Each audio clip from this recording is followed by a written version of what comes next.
españolas en todos los aspectos que son de interés para la promoción de la cultura de defensa y de seguridad de España. Son muchas las facetas de interés para los ciudadanos conscientes de las necesidades de la seguridad nacional, desde el coste de las misiones de paz hasta las implicaciones que éstas tienen para el derecho internacional. El campo de posibilidades es muy amplio. Desde la primera de todas ellas, en el periodo democrático, la de Angola en 1989, cuando las Naciones Unidas pidieron la colaboración de militares españoles en el control del cumplimiento del acuerdo de retirada de las tropas cubanas de Angola, hasta la actualidad, la actividad de las Fuerzas Armadas españolas en el extranjero, bajo la denominación de misiones de paz, han abarcado una gran variedad de tareas, como el asesoramiento, que van desde el asesoramiento militar hasta la reconstrucción de infraestructura, pasando por la interposición entre unidades contrarias, citando solo algunos ejemplos. Afganistán. La presencia de las tropas españolas desplegadas en Afganistán data desde el mandato que toma la resolución de diciembre de 2001 del Consejo de Seguridad de las Naciones Unidas, que autorizó el establecimiento de una Fuerza Internacional de Asistencia para la Seguridad, ISAF, en sus siglas en inglés, en apoyo de las autoridades afganas bajo el capítulo 7º de la Carta, que prevé la posibilidad de emplear la fuerza para cumplir la misión. El Consejo de Ministros, el 27 de diciembre de 2001, autorizó la participación española en ISAF y otros consejos posteriores la han ido prorrogando. Las tropas españolas deben apoyar a las Fuerzas Armadas y Fuerzas de Seguridad afganas para garantizar la seguridad y estabilidad del país y participar en las tareas de mentorización y adiestramiento de esas fuerzas, de forma que puedan desempeñar su responsabilidad lo antes posible. La contribución civil tiene como objetivo general apoyar la gobernanza del país y al gobierno afgano mediante programas de reconstrucción, desarrollo y ayuda humanitaria. Para hablar de todo esto, el coronel don José Luis Murga Martínez va a intervenir, pero antes le va a presentar el señor general de brigada, don Alfonso García Vaquero, que va a tomar la palabra a continuación. Muchas gracias. Muchas gracias, presidente, y muchas gracias por el papel y el apoyo decidido siempre que esta Real Sociedad nos da a las Fuerzas Armadas y el maravilloso trabajo que hacen con la cultura de defensa. Muchas gracias. Esta semana nos encontramos en un momento histórico, porque vamos a despedir al contingente, al número 33 que despliega en Afganistán, que es un contingente canario, es el cuarto contingente canario que despliega, y lo despediremos el próximo sábado en la Plaza de Santana. Dentro de estas actividades que hemos programado para esta semana, pues el lunes se inauguró una exposición fotográfica sobre Afganistán en el Palacio Militar de San Telmo, que va a estar abierta hasta el próximo domingo por la tarde. Esta conferencia que tenemos hoy sobre la misión de Afganistán, y luego el viernes tendremos también una exposición estática de material, digamos, específico de Afganistán en la Plaza de San Telmo, que estará abierta todo el día, desde las 10 de la mañana hasta las 5 de la tarde, y posteriormente a las 7:30 habrá un concierto musical entre la banda municipal de Las Palmas de Gran Canaria y la unidad de música del Mando de Canarias de Tenerife. En la conferencia que nos va a dar hoy el coronel Murga, bueno, pues creo que va a ser interesante, porque va a hacer un pequeño recorrido de los años de la misión y nos va a dejar una imagen de lo que era cuando empezamos a desplegar allí y lo que es en la actualidad, y que afortunadamente pues podemos decir que prácticamente la misión que se nos había encomendado prácticamente está cumplida, y podemos ver ahora ya, por lo menos en nuestra provincia, ver que las autoridades afganas pues son prácticamente capaces de proporcionar su propio gobierno y dar seguridad a su gente. El coronel José Luis Murga Martínez es el jefe del Regimiento Canarias 50 desde el pasado mes de diciembre, y ha sido designado por el mando como jefe del contingente que despliega en Afganistán. Es natural de Burgos, está casado y tiene 3 hijos. Entre sus destinos en la fuerza, pues yo destacaría que ha estado la mayor parte de sus empleos en unidades ligeras, infantería ligera, tanto de brigada paracaidista como brigada aerotransportable y ahora en la brigada de Canarias. Ha ocupado también importantes puestos en cuarteles generales de asesoramiento, tanto de la OTAN como de la Fuerza de Acción Rápida y últimamente en el gabinete del jefe del Estado Mayor del Ejército de Tierra. De su experiencia multinacional, pues yo destacaría que lleva ya nada menos que 6 misiones en el exterior, empezando desde Angola, como ha citado ya el presidente, hasta las 2 últimas veces en Afganistán. Ha realizado diversos cursos de Estado Mayor, paracaidistas, cursos de defensa en la OTAN, y tiene concedidas por diversas condecoraciones, tanto nacionales como extranjeras, y habla varios idiomas. Como verán ustedes, su gran preparación profesional y su experiencia en operaciones, especialmente en Afganistán, le convierten en un auténtico experto del asunto que hoy nos reúne aquí. Si a todo esto le unimos además su grandeza de espíritu, su carisma, sus dotes de comunicación y su enorme corazón, no cabe duda que nos va a deleitar con la conferencia. Mi coronel, tienes la palabra cuando quieras. Muchas gracias.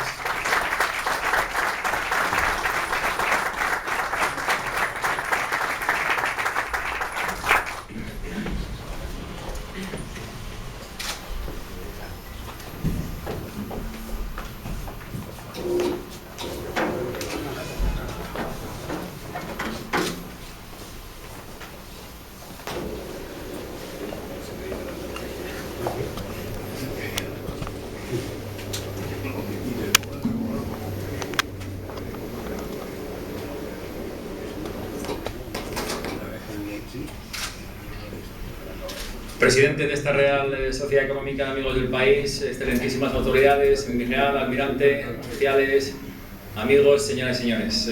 Buenas tardes a todos. Para mí es un verdadero reto enfrentarme a lo que en su día el general García Vaquero me dijo: Pepe, tienes que dar una conferencia, Afganistán, lo que era y lo que es, sobre todo porque bueno, la misión es una misión compleja, el país es un país complejo, lógicamente el auditorio o el público pues tiene diferentes grados de conocimiento sobre lo que es esta operación, pero bueno, he tratado sobre todo finalmente de ceñirme a esas dos grandes preguntas, ¿no? A esas dos cuestiones: Afganistán, lo que era y lo que es, y espero que al final se lleven esa idea.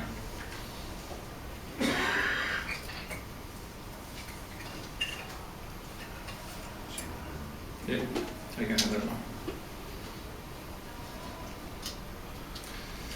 Bien, bueno, pues para resolver esas dos cuestiones, la primera, no queda más remedio que analizar un poquito cuáles son las causas de este conflicto y para responder a la segunda, ver qué es la misión ISAF, qué ha supuesto ISAF para el país. He tratado de presentar la contribución española durante estos años en Afganistán, pues para ver los resultados, y finalmente presentaré unas conclusiones. Bueno, para hablar de las causas del conflicto es necesario pasar por la historia del país, ver un poquito la situación geopolítica y finalmente hablar un poco de los factores de inestabilidad. La verdad es que tenía previsto presentar un cronograma con 1000 hechos históricos de muchos siglos atrás para conocer un poquito más en profundidad lo que es el país, pero al final he tenido que reducir tiempo por recomendación de mi general, pero hay que decir que este país ha sufrido una historia convulsa, el territorio ha sufrido muchas invasiones, guerras, conflictos, y hasta el día de hoy podríamos decir que no ha habido un periodo largo de estabilidad. Podía citar hitos, ¿no? Pero 3 siglos antes de Cristo ya fue invadido por Alejandro Magno, en el siglo IX por la expansión turca se islamiza, fue invadido por el Imperio Mongol, en el 18 los británicos la ocupan no unas y dos veces para tratar de evitar la expansión del Imperio ruso a sus antiguas colonias, y el siglo XIX es prácticamente impensable la cantidad de guerras, golpes de Estado, invasiones, hasta que finalmente los talibanes controlaron la situación del país. Esa es la historia, bastante complicada. La situación de geopolítica, pues creo que también es necesario presentar dónde estamos, ¿no? Nos encontramos en Asia Central. ¿Quiénes son los actores que rodean a este país? Pues ni más ni menos que, por un lado, Pakistán, que es una potencia militar, nuclear, mirando siempre a su antiguo país hermano de los que fueron parte, que son los indios, con el conflicto de Cachemira, pero que por otro lado tiene toda la zona noroeste, donde reside una etnia pastún, que es la misma que habita prácticamente en toda la zona sur de Afganistán, con lo cual es un país que podemos considerar que está dentro de su área de influencia y que le interesa tener controlada Afganistán para tener controlada toda la zona pastún. Por otro lado, en la parte oeste tenemos a Irán, que es otra potencia, que trata también de expandir su islamismo en todo el área de influencia, y que también le interesa la expansión por toda la zona noroeste, que es su vía de entrada de comercio. También es una ruta de expansión de armamento, opio, etcétera, etcétera. En el norte tenemos las antiguas repúblicas exsoviéticas, Turkmenistán, Uzbekistán, Tayikistán, que parece que no influyen, inicialmente no influyen, digamos, en esta situación geopolítica, pero sí tienen grandes minorías de todas las invasiones que ha sufrido, y veremos luego que la composición étnica en toda esta zona es bastante complicada. Y finalmente, pues nos quedan los chinos, que parece que no influyen, pero sin embargo todo lo que se ve y lo que se compra es chino. Si uno quiere un teléfono, se compra un iPhone por $50, si uno quiere una moto, se la compra por 300, si uno quiere comprar vajilla, se la compra de los chinos. Los chinos tienen la influencia económica del país. Ese es el entorno geopolítico, y vamos a ver un poquito cómo es Afganistán por dentro. Afganistán por dentro es un país montañoso, con alturas medias entre 600 y 3.000 metros, llegando a los 7.300, con nieves permanentes. En la zona sur sí que hay unas llanuras desérticas que le proporcionan un clima extremo, sobre todo en verano con temperaturas muy elevadas, pero también en invierno con temperaturas francamente frías, como se ven en esos mapas. Las comunicaciones en general son muy deficientes. Es un país con pocos recursos, y la conclusión es que las condiciones de vida para nuestros estándares son francamente duras. Y cuando uno habla de Afganistán es necesario hablar de la población, porque es uno de los factores que genera el conflicto no hoy, sino a lo largo de la historia. Está formada por un 38% de pastunes que han ostentado el poder con el acceso de la dinastía Durrani a finales del 18. Es un pueblo fuerte, guerrero, con una gran estructura tribal, nómada, y son mayoritariamente sunitas. Basan su culto a una tradición que ellos llaman el Pastunwali, que es una especie de código de conducta, donde valoran una serie de principios como la honradez, la justicia, la lealtad, el asilo, pero todo a estilo asiático, estilo afgano, y hay que saberlo ponerlo en su verdadero contexto. La segunda etnia, en mayoría, son tayikos, que ocupan el 25% de la población. Por contra, es un pueblo sedentario que se ha dedicado normalmente a la agricultura. También hay un 19% azaras. Es una etnia que ocupa la región central y de rasgos mayoritariamente mongoles. Pero también hay que decir que hay un 6% de uzbecos, que hay macos, que hay turmenos, que hay baluchis, que hay bravis, que hay kirguíes, que hay nuristaníes, hindúes, sikh, judíos y algún cristiano por ahí. Es extremadamente complejo la situación étnica, lo que está ocasionando conflictos de forma permanente. Simplemente para conocimiento general se utilizan dos lenguas oficiales, que son el darí y el pastún. El darí es el derivado de la lengua persa. Y también es necesario hablar un poquito de lo que es la religión y cultura, para terminar de enfocar la situación del país. Decir que el 99% son musulmanes, lógicamente, 84% sunitas y el resto chiitas. La religión también ha marcado parte de las luchas internas. Y está claro que, por ejemplo, el movimiento talibán es una exposición, es un exponente de esta lucha interna entre los propios musulmanes, mezclado con sus etnias, lógicamente. Y el país está basado, no hay concepto de Estado en este momento donde nos encontramos. El país está basado en tribus, en clanes, siguen a sus líderes, que son señores de la guerra. Y como cosa curiosa, para saber dónde estamos, en el tiempo se mide a partir del 21 de marzo de 1622, que es cuando ellos conmemoran la ida de Mahoma hacia la Meca, y están ahora mismo en el año 1392. Pero que si lo trasladamos al tiempo occidental yo le quitaría hasta 1000 años. Y podría decir que estamos en el 392, y cualquiera que haya estado allí me puede decir que no me equivoco, porque uno ve casas de barro y adobe, ve personal andando en camellos o en mulas, ve gente cultivando como en el siglo IV. Y finalmente a todo esto hay que juntar una serie de factores de inestabilidad que ya ocasionan la situación inicial del país que queremos presentar, que son los que yo he llamado estos factores de inestabilidad. Y hay que volver a insistir en esas múltiples guerras sin finalizar.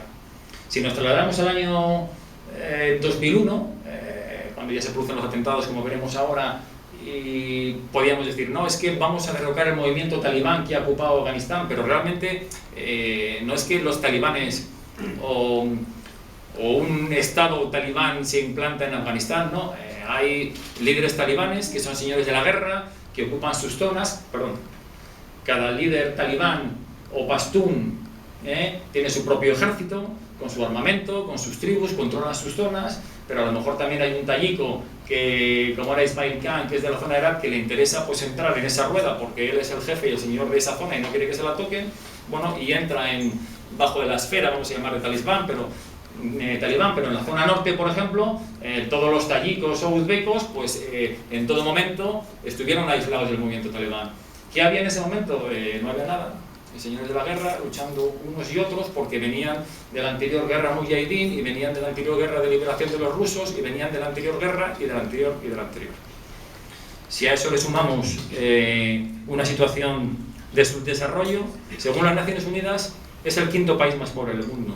Un afgano medio vive con $2 al día. La corrupción generalizada, no comento. Narcoeconomía, como ya hemos hablado. No hay concepto de Estado, no hay acción del Estado, pues todo hace o hizo posible, ¿no? Pues la expansión de esos fundamentalismos que simplemente con el terror, con el miedo y con las armas van controlando las zonas, pero simplemente eso. Y entonces pues llegamos al inicio, como digo yo, y bueno, todos sabemos que fueron los atentados, como también ya nos ha dicho Tomás, nuestro director de la Real Sociedad Económica, que esto fue el detonante de la operación en Afganistán, los atentados del 11 de septiembre del año 2001 en Nueva York, llevados a cabo por Al-Qaeda. Osama Bin Laden lógicamente operaba, se adiestraba y se entrenaba en los territorios afganos y sin duda alguna los americanos lo tuvieron claro. Al día siguiente comenzaron una operación, la operación Enduring Freedom, liderada por los americanos. Pero también, como nos ha leído el director, hay una resolución de Naciones Unidas donde da el pistoletazo de salida a la operación de ISAF. Que remarco aquí que inicialmente solo es en Kabul, solo busca formar un gobierno de transición y solo busca expandir un poco la seguridad en Kabul. Y es en 2003 cuando se le pide a la OTAN que lidere una operación, pero no solo en Kabul, sino para todo el territorio. Y con esto trato de contestar a la primera pregunta que me hizo mi jefe. ¿Afganistán lo que era? ¿Cuál es el punto de partida donde nos encontramos? Final del año 2001. Era un país sin estructura de Estado, como ya he dicho, sin gobierno, hasta que aparece un gobierno de transición que tiene capacidad de liderar lo que es la capital Kabul y poco más, sin un sistema político, porque no lo ha habido en los últimos años, sin ninguna legislación, sin ninguna estructura, sin seguridad, ya no había ejército, pequeñas policías que atendían a los líderes locales, totalmente aislado del contexto internacional, porque no había ninguna potencia regional que lo hubiera apoyado hasta el momento, y sobre todo sin posibilidad de recibir ningún apoyo. Los señores de la guerra eran dueños de sus zonas, económicamente hundidos en recursos, viviendo del opio. Bueno, el futuro era francamente desolador. Y empieza la misión de ISAF. La resolución del Consejo de Naciones Unidas 1386 aprueba el mandato, que pueden leer ahí el lenguaje original, del despliegue de una fuerza internacional de asistencia a la seguridad en los alrededores de Kabul. Y empieza el despliegue. Y a partir de ese momento voy a tratar de ver cómo ha ido evolucionando en función de la contribución española a esta operación. Y lo he dividido en 3 épocas, ya la veremos por qué. Una época diferencial, que son los despliegues en Kabul, puesto que el primer mandato era en Kabul. Como también nos ha leído, con el acuerdo del Consejo de Ministros del 27 de diciembre de 2001 se aprueba esta primera operación. Era una unidad pequeña que termina de desplegar el 27 de enero. Estaba al mando del coronel Cole, con el que mandamos regimiento de montaña y regimiento de tierra por aquella época, y la composición, porque su misión principal era asistencia a la seguridad en la zona de Kabul, pues era ¿qué pedía la misión a España? Pues en ese momento unidades de ingenieros, desactivación de explosivos, había una escuadrilla avanzada de apoyo aéreo del Ejército del Aire, una unidad logística, un equipo médico en la base de Bagram, poco más de 200 hombres. Estas rotaciones que iban pasando por Kabul entre 4 y 5 meses estuvieron hasta finales del 2004. Y a partir de ahí, como he dicho antes, cuando ya las Naciones Unidas, vista del poco éxito y de los pocos avances que tenía y que la misión solamente estaba en Kabul y lógicamente había que extender la misión a todo el país, le pide a la OTAN que lidere esa operación porque la coalición internacional anterior era incapaz. Y se lo pide en el año 2003. Y la OTAN hace un plan que he querido poner aquí en esta transparencia. Y hace un plan durante 1 año y pico que lo divide en varias fases, ¿no? La primera fase es esa de valoración y preparación, una fase de expansión que dura 2 años, una de estabilización, una de transición y una de repliegue. Y he puesto ahí las fechas, que las he puesto yo posteriormente, pues tras análisis de un poco cómo ha ido evolucionando la situación. Y entonces, a raíz de eso, pues he tratado de dividir la contribución española en 3 etapas o en 3 periodos, ¿no? Este primero que ya hemos visto. Luego yo creo que hay un segundo periodo, desde el año 2005 hasta el inicio del año 2010, que ya veremos que son unas fuerzas limitadas, reducidas y dedicadas prácticamente a lo que era la reconstrucción provincial en Badghis. Y en el año 2010 hay un salto importante, ¿no? Cambian las misiones, cambia el contexto, como veo ahí, como ven ustedes ahí, se inicia una fase de transición y sin duda para las fuerzas españolas hay un cambio, ¿eh? Todo eso lo veremos ahora a lo largo del resto de la conferencia, pero he querido diferenciar esos 3 periodos que creo que son interesantes. Y bueno, vamos a presentar un poco esa expansión. ISAF sale de Kabul y durante 2 años se va expandiendo, empezando por el norte, por el oeste y por el sur. Los países se van comprometiendo a desplegar sus fuerzas. ¿Y qué hace España en ese momento? España se compromete a desplegar fuerzas en el sector oeste, lo que aquí se llama RC West o Mando Regional Oeste. Un sector que es liderado por Italia desde el principio hasta hoy, donde ellos han aportado, digamos, la fuerza principal de militares que despliegan en la región, pero España es el segundo país contribuyente desde el principio hasta el día de hoy. Y España se ha ocupado desde el primer momento de la seguridad y la reconstrucción de la provincia de Badghis, mientras que los italianos se han ocupado de la provincia de Herat, los americanos de la zona sur de Farah, y aquí están los lituanos en la zona de Agor, pero que es una zona muy montañosa, con poca población y con poca tanto acción de gobierno afgano como acción de ISAF, ¿no? Realmente es una provincia un poco de segundo nivel. Y también hemos tenido militares desde el segundo jefe, o más bien que el segundo jefe, el jefe de Estado Mayor y distintos oficiales y sociales en el cuartel general del Mando Regional Oeste. Entonces nuestra presencia salta de lo que es Kabul a la zona noroeste y desplegamos, como digo, fuerzas en Herat y en Badghis. ¿Qué es lo que vamos a ver? Segunda época. Y entonces desplegamos una base aérea, Forward Supporting Base o una base aérea avanzada, desde el año 2005. Y pongo ahí hasta el año 2010 segunda fase y 2014 tercera fase, porque realmente en Herat, en esta base aérea, no va a haber muchos cambios desde el punto de vista de las misiones. Sí los va a haber desde el punto de vista de las capacidades, porque desde que llegamos hasta el día de hoy las capacidades han cambiado y han evolucionado de forma extraordinaria. ¿Qué es esta base? Es una gran instalación donde su principal activo, como no podía ser de otra manera, es la base aérea. Es uno de los puntos de entrada y salida de tropas y de recursos de ISAF, y desde donde operan muchas de sus capacidades, ¿no? además de los propios servicios aeronáuticos, torre de control, gestión de espacio aéreo, CATO, carburantes, instalaciones. ISAF requiere también otras capacidades para apoyo en este tipo de base, como son capacidad de alojamiento y manutención para personal en tránsito, formaciones sanitarias, etcétera, etcétera. Esta base, como digo, ha estado liderada desde el primer momento por un coronel del Ejército del Aire español y a día de hoy sigue siendo su jefe. ¿Qué tiene o qué ha tenido esta base aérea?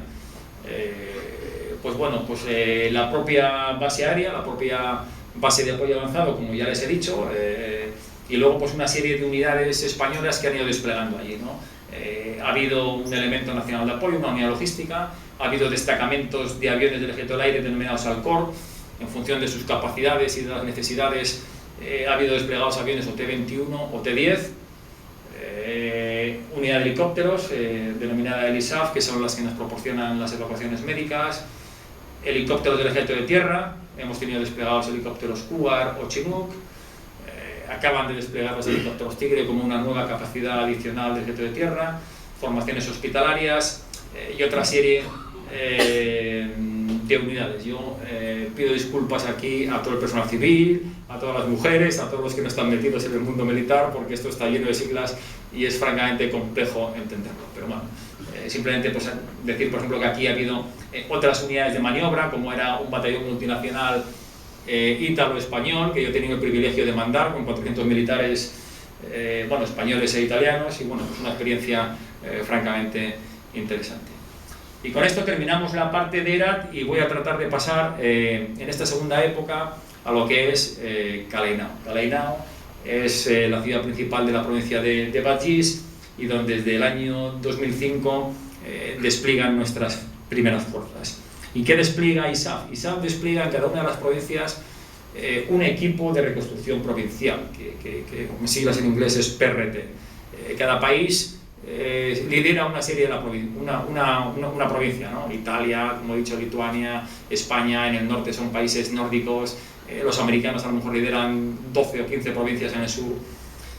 ¿Qué tratamos de hacer con esto? Pues son equipos que basan, digamos, su acción, como dice la propia palabra, en la reconstrucción, ¿no? La reconstrucción del país bajo tres pilares. Un área de seguridad, y para eso va una unidad militar con distintas capacidades, un área de gobierno y un área de desarrollo. El área de gobierno, España despliega ahí a la Agencia Española de Cooperación, que depende del Ministerio de Asuntos Exteriores, se integra con nosotros, hay un componente civil, en unos momentos pues eran a lo mejor 5 funcionarios del propio ministerio, con personal contratado de empresas como Traxa, en otros momentos ha habido 50 o 100, y finalmente pues quedan 3 o 4. Con una labor extraordinaria de reconstrucción y con una inversión que ahora veremos, que creo que es digna de conocer. Y luego pues también otro de los pilares, que es un poco también mucho más difícil de valorar y de llevar a cabo, que era lo que es gobernabilidad, acción de gobierno, y ahí se implicaba mucho el coronel, se implicaban los asesores políticos, había un asesor del Departamento de Estado americano, tratando de llevar a cabo misiones de buenas prácticas de gobierno, implantación de todos los planes que iban viniendo desde Kabul, lucha contra la corrupción, etcétera, etcétera. Y así hemos estado desplegados en Caleïnau hasta el año 2005, con unas fuerzas limitadas, porque aquí desplegamos inicialmente 200 militares.